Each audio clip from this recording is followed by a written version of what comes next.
You got worms. Congratulations. Welcome to Stryker's Perspective. This is Jason. I am the Stryker of Enyo, but I come to you as Jason because I don't want you to think that I'm just Stryker, some guy that can't adjust to life and has to yell and scream at 12-year-olds playing video games. I can yell at 12-year-olds walking down the street. It's just really, really inappropriate, and I usually end up in jail. But, so yeah, we're going to be talking about the RetroEngine Sigma. But first, we got a little bit of cleanup, or a little bit of an update. You probably have all heard about the posted results for the NES Classic and the sales, at least for an initial North American release. We don't know exactly how well, but so far we're looking at numbers that are around 200,000 units.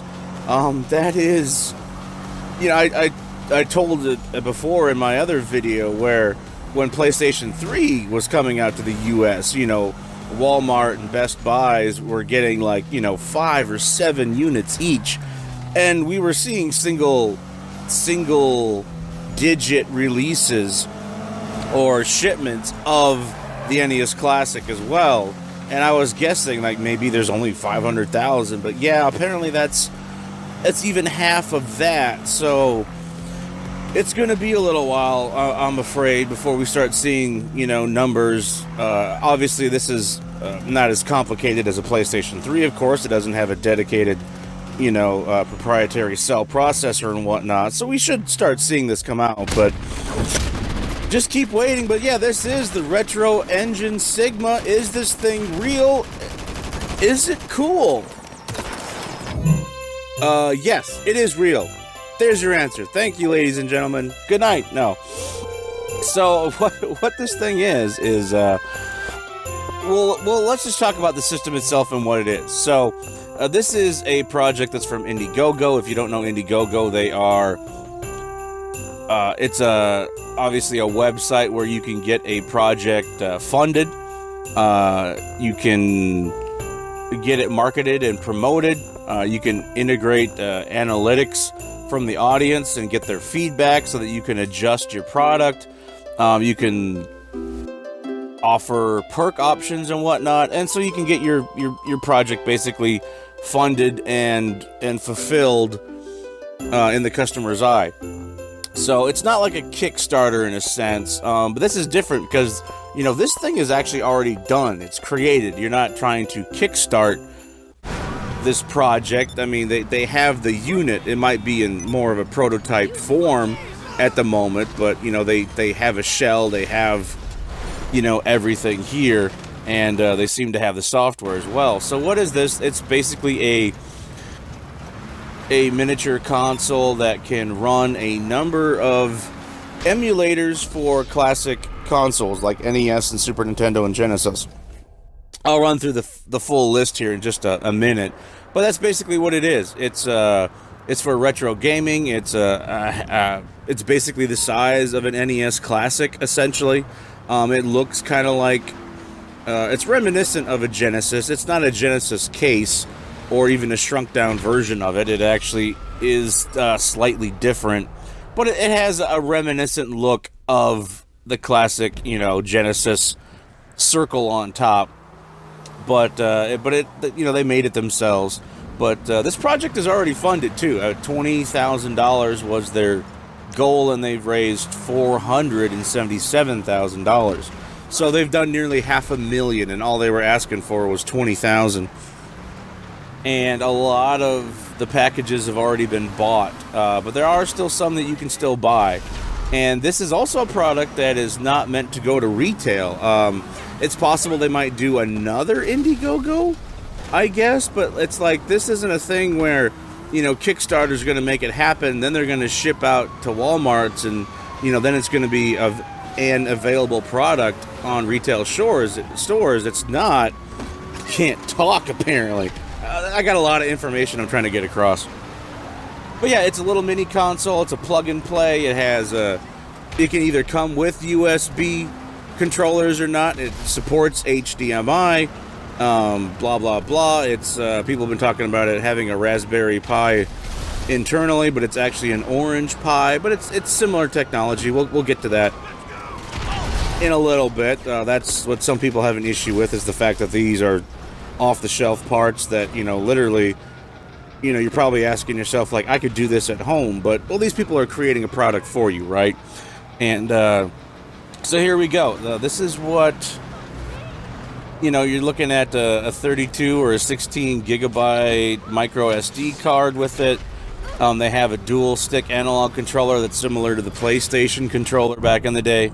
They have a retro controller that is also similar to the 6-button joypad for the Genesis, which alone is might be worth $20 of your time, because there's not many people that make this thing. I've only seen one in the Retrobit generations, a Genesis controller that's also USB. But and this product has also been featured on VentureBeat, Nintendo Life, Gizmondo, Kotaku, and it's had some shout-outs and a few other things. We're going to skip that. So what is this? It's a Atari Amstrad. Something definitely. No, just Amstrad. I'm sorry. Atari 2600. It's the 7800. It's an Atari ST games you can also play. Vectrix. The Sinclair. And I'm scrolling back up because I wanted to get rid of some of those. It can also run Game Boy, Game Boy Advance, Game Boy Color, Game Gear, Atari Lynx games. It supports MSX, the Japanese. That's what the Metal Gear games came out on, was an MSX system. So you'd be able to play Metal Gear, the original 1 and 2, although you can do that, and play them in English on, what is it, one of the collections for Metal Gear Solid 3, I believe? But anyway, it supports MAME, which is the multi-arcade machine emulator, which is probably what, if you were wanting to play an arcade game from the 80s or 90s on your computer, for the most part, you would probably be using MAME. It also supports Nintendo 64, the original NES, Neo Geo Pocket Color, Neo Geo Pocket itself, the PC Engine, Commodore 64, original PlayStation, the Sega CD, the Sega Master System, the Sega SG-1000, which is the console they came out with before the Master System, Super Nintendo, Sega 32X, what did I say, Sega CD as well? Yeah. The Sega Genesis, and that's what you're looking at. But it does actually say that it could feasibly run any emulator for the most part. Some people are saying that it's underpowered as well. And it's supposed to have a website. It's supposed to have the ability that you can download. You can't do a search for ROMs. That would end up being illegal, but they do have in place, the emulators. But you can also install your own emulators and make some changes. So this thing is actually highly customizable. They're basically giving you a package with an orange Pi that, they've done a bit of the legwork for you, and if you want to take it one step further, you can do some more customization on your own. So this thing sounds pretty cool, right? I mean, it's pretty unique. It's got that dual stick analog controller like a PlayStation 2. It's got a retro controller. If you buy the package that has that, they also say it'll work with any USB controller, period. So for the most part, who knows if there's something out there that doesn't exist. But yeah, if it's a USB controller, you can use it. So that's pretty cool. This thing, actually does look, pretty neat. You can also connect your smartphone to it, and you can actually not only type, but also do some of the controls using your smartphone. So that's kind of cool. You can use your smartphone as a gamepad, in a sense, as well. So, they definitely have some functionality. They got Wi-Fi in it. They got Bluetooth support with a dongle. They have, these extras. I mean, like I said, it's HDMI. So, this is, for some people, this is a pretty cool, piece of kit. I have a modded original Xbox that I got off of somebody You know, and it has some emulators for NES and Super Nintendo and Genesis. And it didn't have one for the TurboGrafx 16.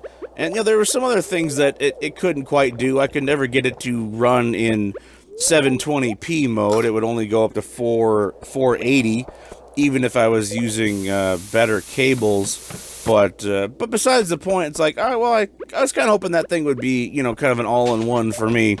Because, you know, I ended up losing my video game collection not too long ago. Well, I guess it's been a few years. I don't want to get into the details, but let's just, I mean, I had 200 PlayStation games. I had 70 or no, I had 100 NES games, I believe, and about 60 or 70, you know, Super Nintendo games and so on. And let's just say, I mean, you know, someone was meant to pay me, and I was taking care of their kids, but they couldn't because they weren't getting paid by, you know, their supposed, damn, I didn't want to really go into this much detail, but it's not, I don't blame them. I was taking care of their 4 kids, and, you know, they couldn't pay me because they weren't getting paid by the person that was supposed to be providing child support. So, you know, it is what it is, right? I had to take care of the kids for this person because I cared about them, but I ended up losing my video game collection, essentially. So yeah, pretty sad day, because I had it all in storage, but he just, you know, couldn't pay me on a regular basis. But anyway, this RetroEngine Sigma is pretty cool. Some people have been saying it's like, well, you know, geez, I could do something like this. I could put it together for you, 3D print a case and give it to you. And it's like, well, that's not the point. You know, they have stated it is an orange Pi underneath. The board is very similar. It looks like it's off-the-shelf parts, but that's what video game companies do. They take, you know, off-the-shelf parts. That's where Sony got in trouble with the PlayStation 3. That cell processor, as advanced as it was, it didn't really do that much more than what off-the-shelf processors could do, and plus that special processor ended up costing $599, which was quite a bit back in the day. So yeah, this thing, it really looks promising. It really looks interesting. So some people are saying like, well, it's just, you know, a cheap Raspberry Pi, you know, I mean, they've stated it's an orange Pi, you know, underneath it, I believe. It took them a little while, but, and, you know, the board looks exactly the same as it does if you were to buy it from, you know, from the factory that makes them. It looks like they just made their own case and whatnot.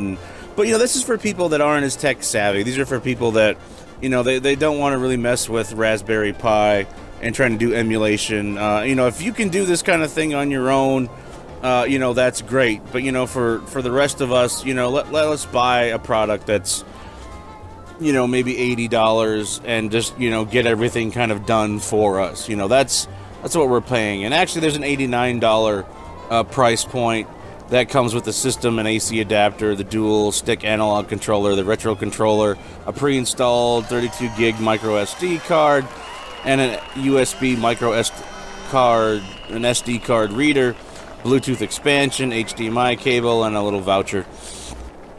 And there's like 2,000 out of 4,000 of those claimed at the moment.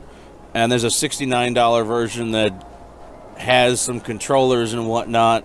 And that's up to 4,000, and only 200 have been claimed to that. So there's definitely room for more people to buy this thing. And there's also a version that has no HDMI cables or controllers. You basically can use, you know, your own stuff, but that's also $69. So you don't necessarily, you don't really get too much with that, do you? And that really has no limit to it. But that one ships worldwide, so there's only $7 shipping, I believe, for that.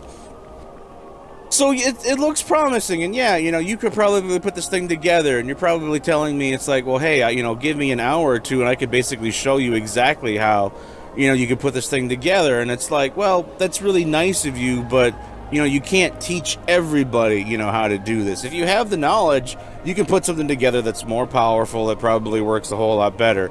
But for other people that just want to buy a product that's already pre-made for them, pre-designed, and it's meant to work right out of the box, this seems like it's a pretty good thing. This seems like a legit company. They've done a number of You know, like I said, 3 Indiegogo's before that have been successful. This one's successful too. It's just a matter of what's the emulation going to be like, and are they going to deliver on time? So hey, do a little research and see for yourself.